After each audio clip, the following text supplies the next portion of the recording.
Bienvenue sur Débat Tech, la chaîne où on débat des technologies et gadgets très intéressants. Alors il y a à peu près 2 mois, j'ai fait une vidéo d'un unboxing d'un iPhone 6 reconditionné sur Amazon. Maintenant j'ai reçu beaucoup de commentaires, c'est une vidéo qui a eu beaucoup de succès, donc merci à tous pour l'avoir regardée. Et j'ai reçu plein de questions. Alors numéro 1 des questions que j'ai reçues, c'est est-ce que la batterie affaiblit? L'iPhone il est juste là. En fait, je vous explique. J'ai donné l'iPhone à ma mère. Elle avait besoin d'un iPhone, donc je lui ai donné. Et je lui ai dit de l'utiliser, enfin, l'utiliser normalement, quoi, comme un téléphone. Elle l'utilise tous les jours. Elle l'a depuis, je lui ai donné le premier jour directement. Et je lui ai demandé si elle avait des problèmes de batterie. Donc elle m'a dit que quand elle rentre du travail le soir, elle a encore à peu près entre la moitié ou un quart de batterie. Ça dépend de combien elle utilise. Donc au niveau de la batterie, j'ai pas trouvé de problème. Maintenant, c'est vrai que sur Amazon, j'ai jeté un œil de nouveau et j'ai vu que les gens avaient des problèmes avec leurs iPhones. Ils ont dit qu'il y avait des écrans qui se décollaient et des écrans qui avaient des problèmes et tout ça. Maintenant, moi personnellement, j'ai eu aucun problème. D'accord, je comprends qu'il y a peut-être des gens qui ont eu des problèmes. Moi, j'ai fait la vidéo, j'ai fait le test moi-même, donc j'ai acheté l'iPhone moi-même. Je l'ai commandé, il est arrivé. Amazon ne savait pas que j'allais prendre cet iPhone. Et je l'ai ouvert, j'ai fait l'unboxing devant vous et ensuite je l'utilise normalement. Vraiment, c'est celui-là qui m'est arrivé, celui-là que ma mère utilise maintenant, il a aucun problème. Au niveau de l'écran, il s'est pas décollé. Donc ouais, vraiment, au niveau de l'écran, il s'est pas décollé. Vous pouvez regarder. Bon, il y a, je lui ai mis un écran protectif dessus, mais vous pouvez voir, il n'est pas décollé. Voilà l'iPhone.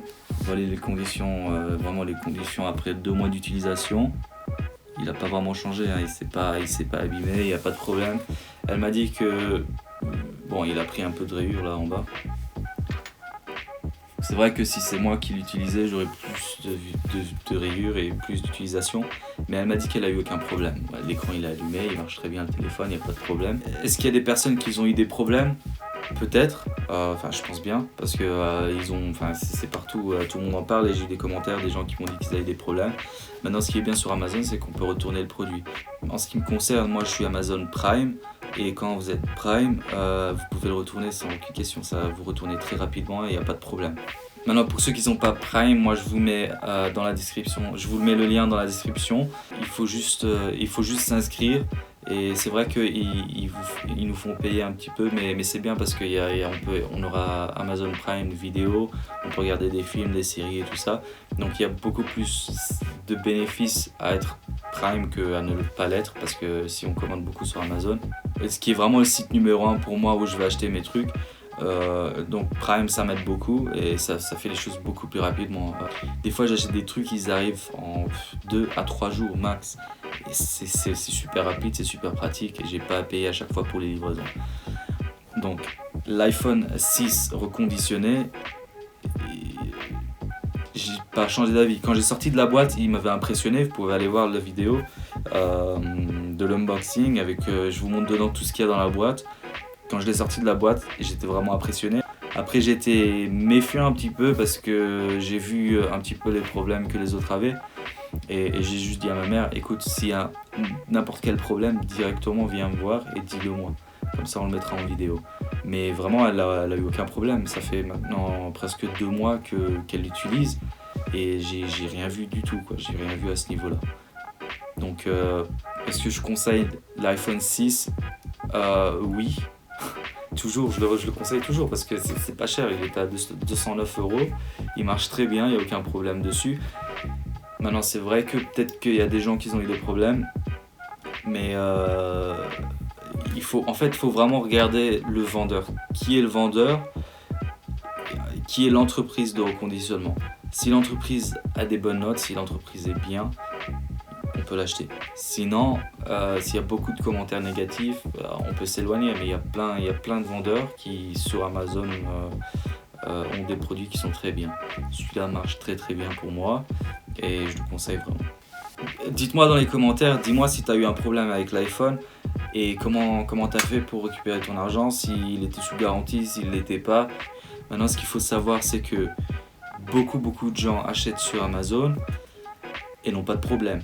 Maintenant, le problème avec Amazon, c'est que au niveau des commentaires, s'il y a 20 000 iPhones qui ont été vendus et qu'il y a 50 personnes qui ont eu des problèmes, ils vont directement aller sur Amazon et mettre un commentaire. Pour les personnes qui sont contentes, comme moi par exemple, j'ai pas mis de commentaire. On se dit que oui, c'est normal qu'il marche très bien, je vais pas aller sur Amazon et écrire oui, il marche très bien, je suis très content. Il y a plein de gens qui vont pas aller se faire chier à faire ça. Donc c'est ça aussi le problème. C'est est-ce que on va vraiment écouter ce qui est écrit dans les commentaires? D'accord, il y a des gens qui ont eu des problèmes, mais est-ce qu'on va vraiment focaliser sur ça, vu que c'est logique que si on a un problème, on a envie d'attaquer le groupe, ou on a envie d'attaquer la marque ou quoi que ce soit, et de dire à tout le monde oui, attention, il y a eu un problème. Maintenant, les gens qui n'ont pas de problème, ils vont pas mettre des commentaires et dire oui, c'est super, il n'y a aucun problème. Bon, il y en a quelques-uns qui le font, c'est très bien. Mais je pense que la majorité des commentaires qui sont sur Amazon, c'est ceux des gens qui sont pas contents. Parce que c'est vraiment ce qui nous pousse à mettre un commentaire négatif. Et donc, faut voir. Maintenant, je vais faire une petite recherche, je vais voir si on pourrait avoir des données sur combien d'iPhones ont été vendus et des données sur combien de retours. Je vais essayer de trouver ça et peut-être dans une autre vidéo vous en parler un petit peu au niveau des statistiques. On verra. Pour l'instant, je conseille quand même. Et dites-moi ce que vous en pensez. Si vous aimez ma vidéo, mettez un petit pouce bleu et abonnez-vous. Allez, je vous aime. À plus. Bye.